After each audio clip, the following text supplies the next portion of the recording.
હાય friend, કેમ છો તમે બધા? જય શ્રી કૃષ્ણ. તો આજ મમ્મીએ મને કીધું કે અશ્વિની મારે પાસ્તા ખાવા છે, તો આજ આપણે પાસ્તા બનાવશું. તો મારે આ પાસ્તા રેસીપી શેર કરું. અહીંયા મેં 2 ગ્લાસ જેટલું આંધણ મૂક્યું છે, 2 ગ્લાસ પાણી બોઇલ થવા મૂક્યું છે.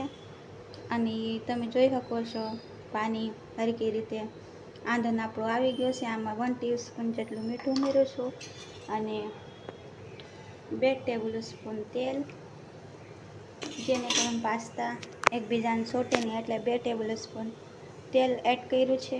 અને હવે આ પાસ્તા આપણે આમાં એડ કરી દઈશું.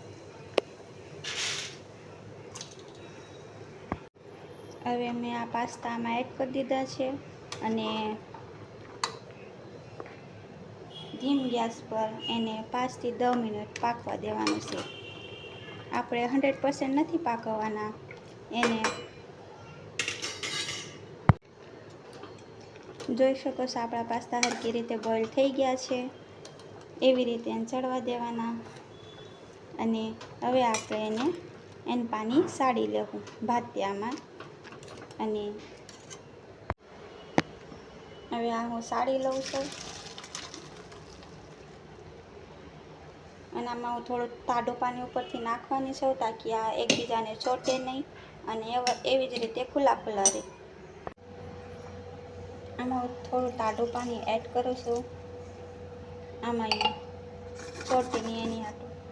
હવે એને આપણે રહેવા દેવું ત્યાં લગી આપણે શાકને એવું સુધારી લેવું, જે આપણે નાખવું હોય પાસ્તામાં એ બધું, કાંદા, વેજીટેબલ, શિમલા મરચ વગેરે. તો હવે આ બધું તૈયાર છે. મેં તો 2 મોટા સાઈઝના કાંદા ઝીણા સુધારી લીધા છે, 2 ટમેટા સુધારી લીધા છે મોટા સાઈઝના, સોયા સોસ છે, 2 મરચાં સુધારી લીધા છે, મસાલો અને આમાં આદુ લસણનું પેસ્ટ કરી લીધું છે, ખાંડી લીધું છે, મસ્ત પેસ્ટ નથી કર્યું. અને આપણે પાસ્તાની શરૂઆત કરીશું. અહીંયા આપણું તેલ આવી ગયું છે. હવે આપણે આમાં થોડું જીરું એડ કરીશું.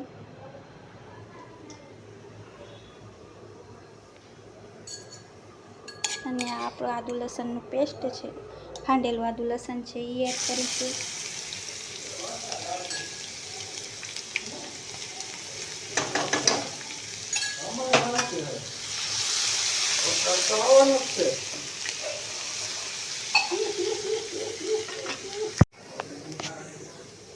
એ આપણે લસણ અદરકનું પેસ્ટ હતું એ નાખ્યું, જીરું નાખીને, અને એ મસ્ત એવું બ્રાઉન થઈ ગયું છે.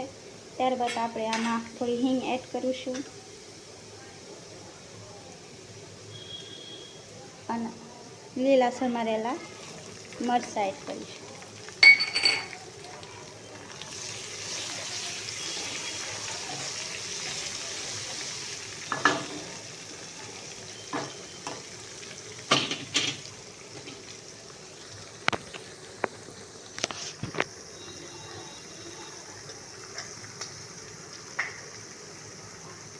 આપણે આમાં નાખશું કાંદા.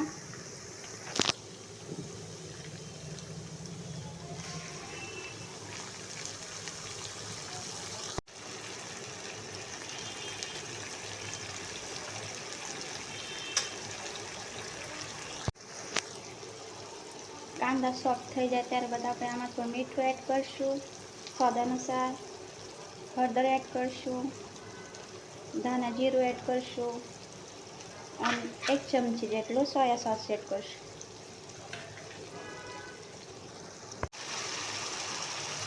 આપણે આમાં હવે મેગી મસાલો એડ કરીશું અને ચડવા દેવું. અને આ ચડી જાય સ્વાદ અનુસાર ચટણી નાખીશું. ચડી ગયું સરખી રીતે.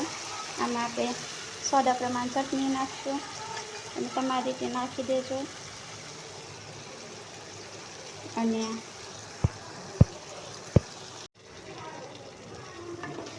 આવી રીતે મસાલો તેલમાં સળવા દેવાનો.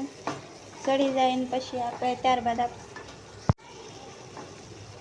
આવી રીતે 2-3 મિનિટ લગી મસાલો તેલમાં સળવા દેવાનો. મસાલો સળી જાય એને પછી આપણે આમાં પાસ્તા એડ કરીશું. આપણા પાસ્તા હરખી રીતે બનીને તૈયાર છે. એકય પાસ્તા સોઈતો નથી, મસ્ત બન્યા છે, જોઈ લો. અને હવે આપણે એ મમ્મી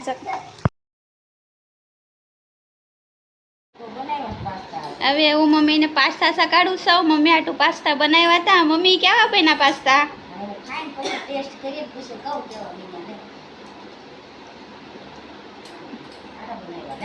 હારા બન્યા છે ને